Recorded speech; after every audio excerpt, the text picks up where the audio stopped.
How to backup Microsoft 365. Hi guys, so in this video I will teach you how to backup Microsoft 365. So if you want to learn how it's done, just watch this video until the very end. It's just pretty quick and simple, so let's go. So what you need to do is to head over to microsoft365.com and then log into your account. Once you have logged into your account, you can see this home page right here. You can see this welcome to Microsoft 365 and this storage available that you have.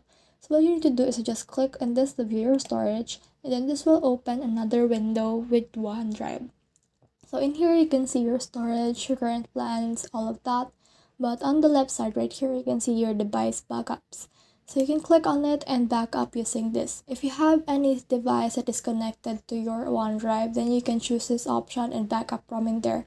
But since I don't have that device, it won't show to me. But if you have that, it will show to you and you can back up from there. So just click on the backup from in there and that should be able to go.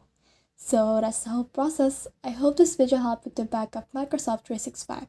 If you have questions or comments, kindly put in the comment section below, and if not, don't forget to subscribe and like. Thanks.